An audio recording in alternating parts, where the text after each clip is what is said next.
Alright guys, I've messed up. So basically, I just wasn't recording any of the actual Subnautica gameplay. Because I'm so smart and I didn't record like anything of what I've done. But I didn't do the most important thing yet. And like, I mean, I have all the audio and like my face cam for this, but I basically just did not record the screen for all the major parts. So I'm gonna walk you guys through exactly what I did. So this is literally gonna be like a walkthrough kind of thing, I guess. We actually did a lot. We did a lot in this video, and it sucks that I didn't catch most of it.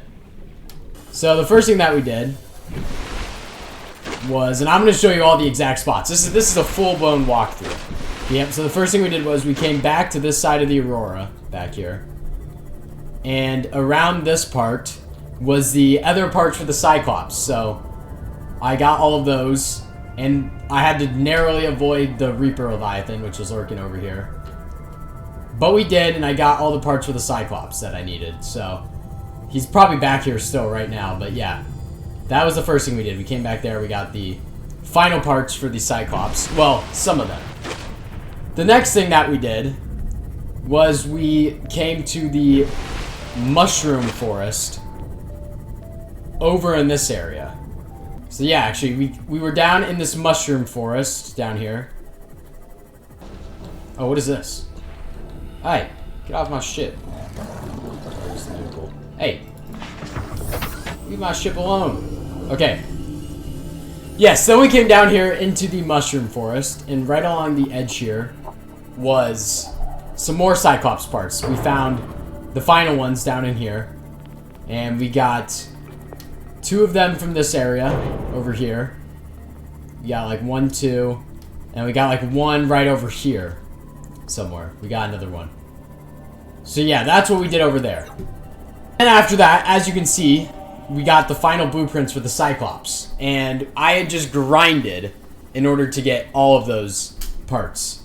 If we come over here, I had gotten my... I have the lubricant, I have the plasteel ingot, which how I made the plasteel ingot was I had to get lithium and a bunch of titanium, which wasn't that hard.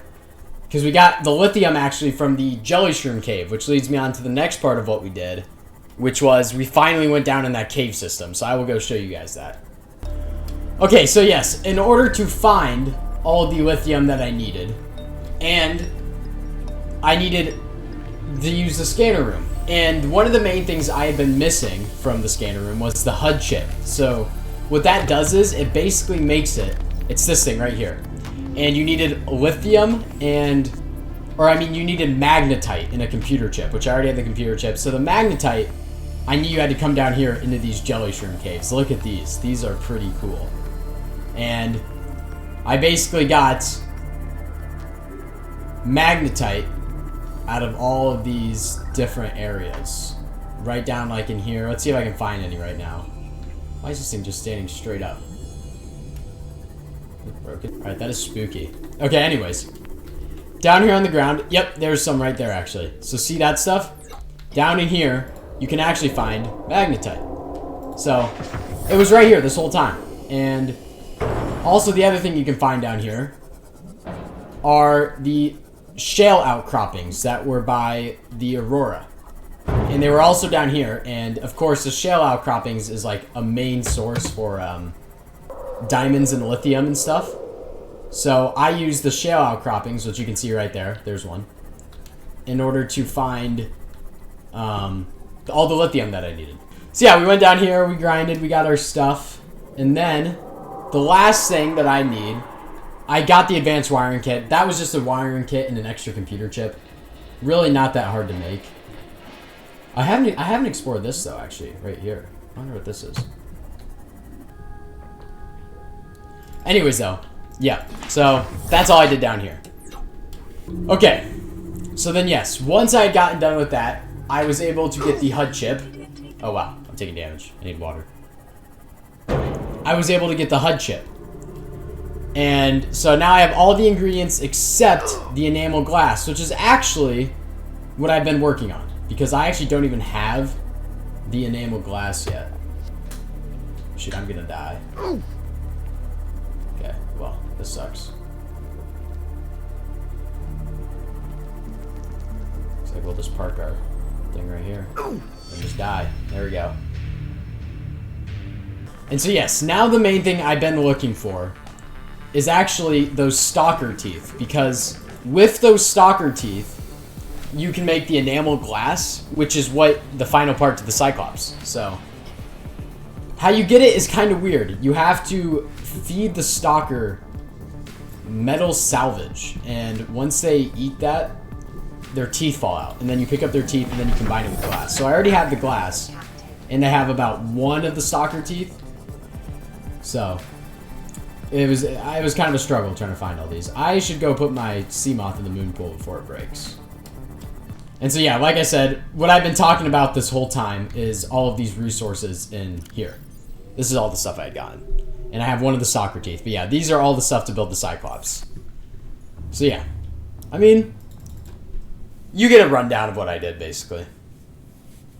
Sorry if this episode, or this video is going to be way shorter, because it's just a walkthrough, basically, of what I did. Okay, so yeah, these stalkers right here, I need metal salvage, and then I'll show you guys how this kind of works, because it's kind of weird. I'll show you guys. So if I come over to this guy, and I drop this, go for it. Yeah, it's kind of difficult. They're kind of stupid. Oh.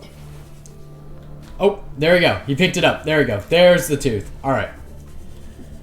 Okay, we have all the teeth now, which means we can make the enameled glass, and with that, we can make the Cyclops. So it's pretty exciting stuff. And look at that, we can make enameled glass. All right, and yes, once this gets done making, we can actually make the Cyclops. So yeah. Okay, let's grab all of the stuff, and with that, look at that, we've checked off all of the needed things. But yes, the reason I'm coming back over here is because we need the mobile vehicle bay in order to make the Cyclops. There we go. Because you have to be in, I think, pretty deep of water in order to make it. So let's make it right in here. This should be deep enough, I think. Let's send this up. And now, if we climb up here, go to use. Look at that!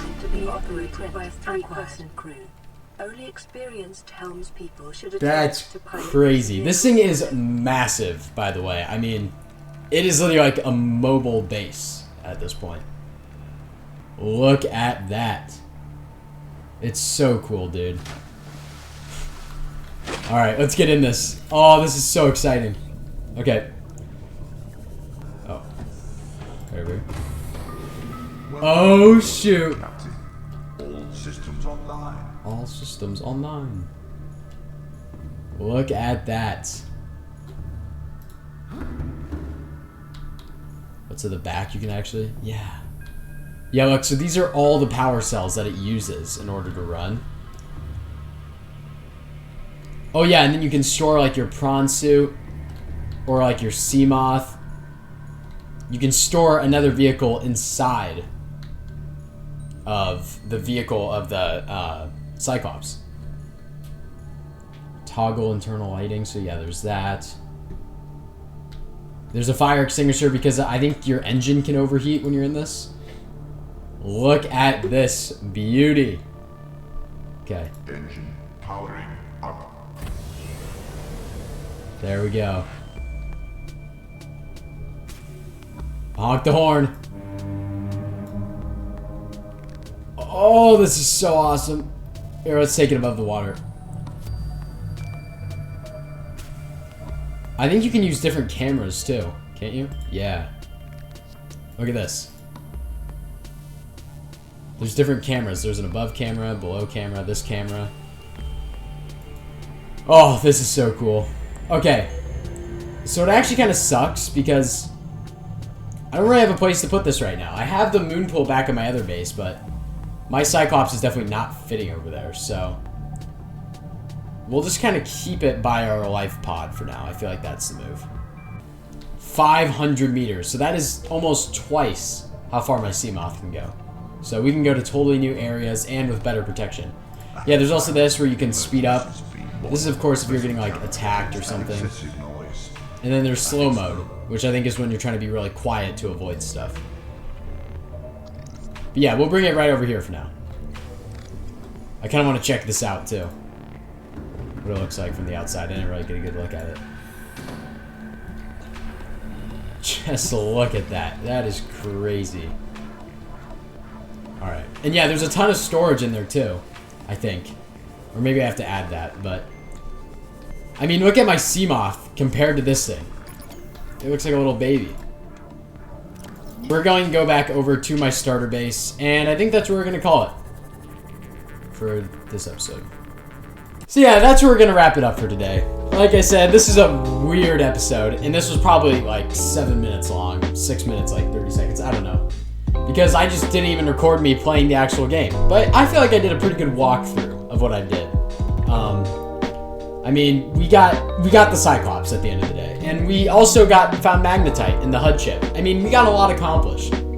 And my sea moth took a lot of damage. I mean, it was kind of a stressful episode. I wish you guys could have seen it. But, you know, this still works, I guess. And now that we have the Cyclops, I mean, totally new areas are open to be explored. Like, we can go into, like, the Blood Kelp Zone, I know, the Grand Reef, just a ton of different locations and biomes that I wasn't able to. Yeah, I mean, I hope you guys enjoyed. If you did, please leave a like and subscribe, and we'll see you next time. Peace.